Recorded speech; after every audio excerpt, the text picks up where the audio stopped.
Salam hormatly vatandaşlar, здравствуйте, дорогие turkmenistanцы. Çeşmelerin haberine göre arada şol Ravshan Kılıçev Lenin Brol'un deport edildi değil bolin inni anıdan yurt içinden gelen habere göre bir Ravshan'a 7 yıl şol şağalın kolonyasına ceza verilipdir. Näme boluş bir, näme alamatı bir. Bütün Türkmenistan'ın özü şeyittirip anırdan getirilenleri bastırıp görmü? Ya Türkiye'de muha kaptanına nuhuvanlarlık edemi. Türkiye hükümeti. Ey şöhrade dünya yayran Recep Tayyip Erdoğan, Türkiye'nin prezidenti. Erliğini suud ettin. Ama sözüm yok. Elbette Türkü dilli devletlerin arasında hayzan bolsa var siyasatçı, devletin yol başçısı, geopolitik siyasatın içinde öz adını tanıdan bolsa elbette bizden o kuvvanyaz. Maşallah. Ama men özüm Türkmen rayatı olup senin Türkmenin başına gelen iki tane zalimin giyen işine hovunlarlık edip yarancak boluşuna men ol häsiyetimden sen hiç alalaşamak, diktatörlere yarancak bolup Türkmenistan rayetlerin başına salınyan zulümleri, kıyınçılıkları men razı değil. Türkiye'deki bizim yaşayan yigitlerimiz, adamlarımız, rayetlerimiz, gelin kızlarımız oturma izin alıp bilenak. Onun şol bahane bilenem yendi bulur tutyalar da geri dönürmez merkezlerini dıkıştırıp otuyorsun. Onun için bedelen işlere men sana hiç saçan berekella diyemem. Ondan mara İki devlet, bir millet diyen sözünü de ananmayan men senin. Bizim adamlarımız $300, $500 için geldiler. Yurdun içine eklenip bilmen, yurdun içine iş tapman, sizin devletinize, sizin yurdunuza bir karnaş devlet, şular bize yardımcı olur. Seni penakar hasaplap, sen yurdunu vardılar. Ne bu nasarın olur?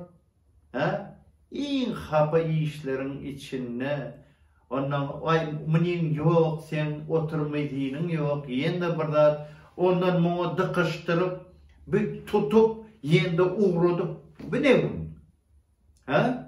Böyle mi şol? Türkiye'liler gelenine işlerine şonlanıp boldu mu? Milletimiz ne hil nimet doğma? Devlet onlara ne hili pulları töledi? Milyarder olup gittiler ağlar. Bizim halkımız 1 milyonu koluya adam geldi olin, şoları sen saldırmadın. O Türkiye'nin içine gelip gidiyen millet milyonlarca var günlü. Doğru mu? Bizim 1 milyonu koluya halkımız otaydı görününe, bir üyt koşup kendi millet değil. Özüm garip millet. Şol iki tane haram, zalim adam olanlar, hey gidermiş olar, öz öyünü taşlap, çağızını taşlap gidecekmiş olar. Sen yanına varıp bara, bulur ne bulur ola be? Ne için sen şol iki tane harami, özüne yakın görüyen? Olar devlet değil. Devlet milletinke. Ama olin bizim milletimizi, garip halkımızı dövüşünden teklediniz. Ne için ediyorsunuz onu? Onun yerine biz olmuşmayız abi. O ne için böyle böyle? O sizin ediyorsunuz hana Rusya'da denaklara şunu. Şotada da yarım milyonu kolay var. Bir oğlanı uğrattılar. Bir oğlanı uğrattılar. Yani beytirip toplap izine vurup gören aklar. Bar Rusya'nın vekilhanasının önüne seret. Ha? Münglerçe adam dur, şotak geçecekler. Ne için sen yanına gideselene? Sen bunları tutacağında yende izine vurur diyen. Hükümete tavşırıyan. Abolya sen esasının katnaşyanın, senin önemli ademin şöyle kızanak zalim, haram olan olsa, o milletin sen özüne doğunun hasaplana, karnaşam hasaplana, onun nehili bir iki devlet, bir millet böyle, bir millet bulunsa biz. Sen bize kıya gözünden seyrediyorsun. Yeni de bir bellemeli adım bir var.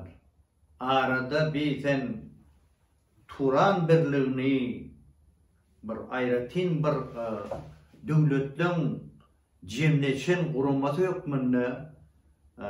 Bir vurnaman uğruna çıkıp yine hem Merkez Aziyan devletlerinin bir yoldaşlarını çağırdım, Vengri'den geldi.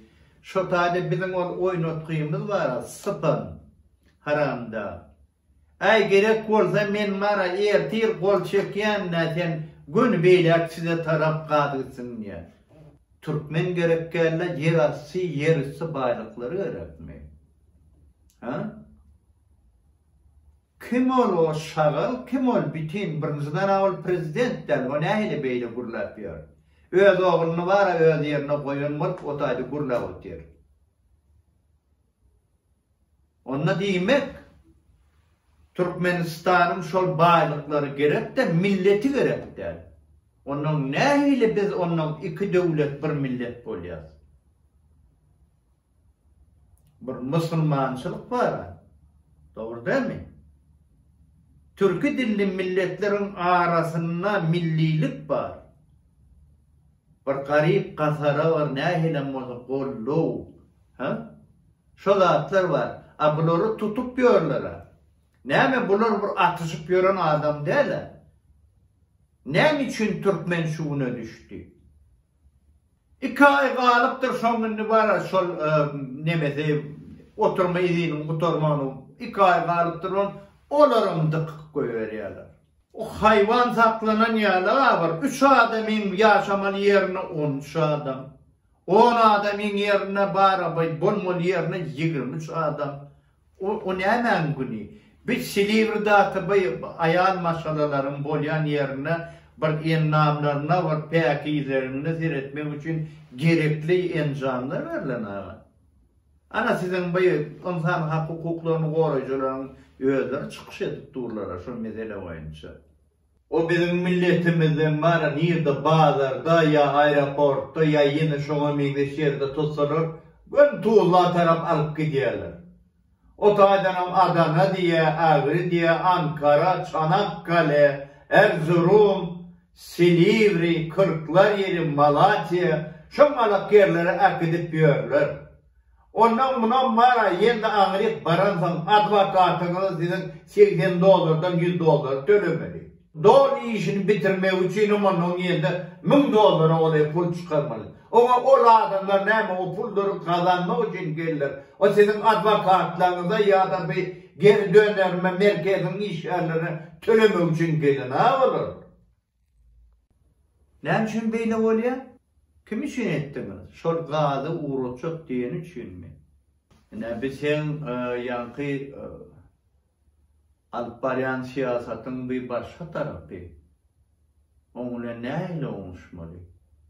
Sen bir iki tane haramın var, şol sıçak oğlunuz ne hemen, o da şu İlham Aliyev yalak bolur deyip çeneliyen mi? İlham Aliyev deyilen adamın kakazı SSR dövrünü Komünistik Partiya Merkezi Komitetinin politbürosunun azasıdır. O şu derece yeten adamın. Ecezim, oğudu haldo kapyarın ayal dedim. On ecezi, akademik, bilimli, soğutlu, ılımlı adam. O şonalık masaladan çıkan adam. Sen bayadır var bizim baylıklarımızı Bir näçe samsygyrak bolsa da bolýa, ahyry bolýa, oňuşur, ay soň düşünşür diýip etjek bolýan. Onyňyz bolmaýasydyň. O bolmaýa, ol gaty gelişiksiz ýagdaýby. Ha? Türkmenistanyň baýlyklaryny kime berip, kime uğratşağını ikisana harama kalmanlar. Onu ol yurdun, ol vatanın, ol toprağın iyisi Türkmenistan'ın milletidir. Ve nirek näme uğradıp ol baylıkların nähili paylaşmanlığını inşallah millet çözer onu.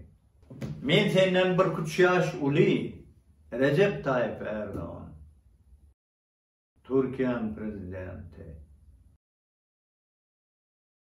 Ol sebeplem Müslüman hükmünde hemem